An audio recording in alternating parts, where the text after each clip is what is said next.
In 1975, the government of Morocco invaded Western Sahara on the eve of its anticipated referendum on the independence from Spain. The invasion was in defiance of a clear ruling by the International Court of Justice, holding that the arguments presented by Morocco do not establish any tie of territorial sovereignty between the territory of Western Sahara and the Kingdom of Morocco. Indeed, the court aligned itself with the United Nations resolutions regarding decolonization of the Western Sahara and emphasized in its opinion the principle of self-determination through the free and genuine expression of the will of the Saharwi people. In response to the invasion, the Polisario launched an armed struggle against the occupying Moroccan forces. The Polisario established the Saharwi Arab Democratic Republic in February 1976, which has subsequently been recognized by numerous countries and is a full member state of the African Union. Most of the indigenous Sahrawi people fled the Moroccan troops and went into near permanent displacement, primarily in Polisario-run refugee camps in Algeria. Morocco's military forces eventually assumed control of almost the entire territory, including every major town.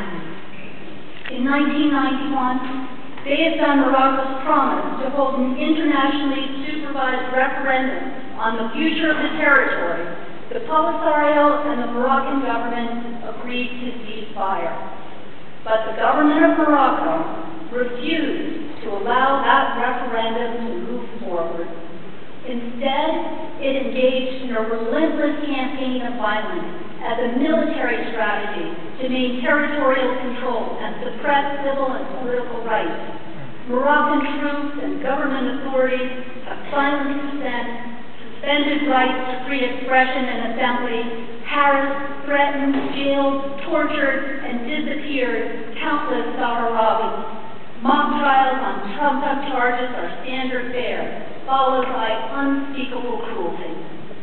For years, the suffering of the Sahrawi was virtually muted by the Moroccan authorities. But that silence has been broken by one woman. One woman on a mission to give voice to a repressed and impoverished people in a remote portion of the Sahara Desert. Aminatu unyielding quest to raise the profile of her beloved homeland has brought the plight of the people of Western Sahara to the corridors of power throughout the world.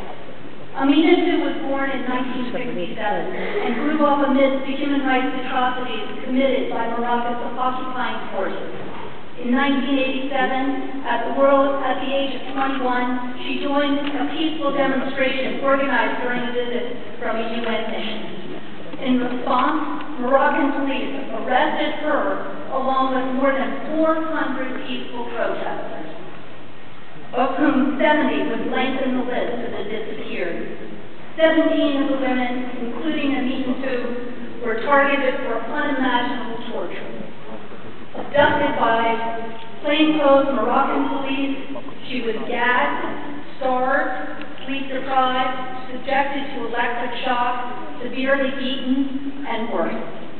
Her meager rations were infested with insects, and lice covered her body. Throughout her captivity, Aminatu's tormentors refused her access to her family, her lawyer, or any contact whatsoever with the outside world. To this day, her detention haunts her. She regularly passes her tortures on the streets. Threats from police and others are a frequent occurrence. But Aminatu will not be stopped. Upon release from prison, Aminatu began organizing against the occupation.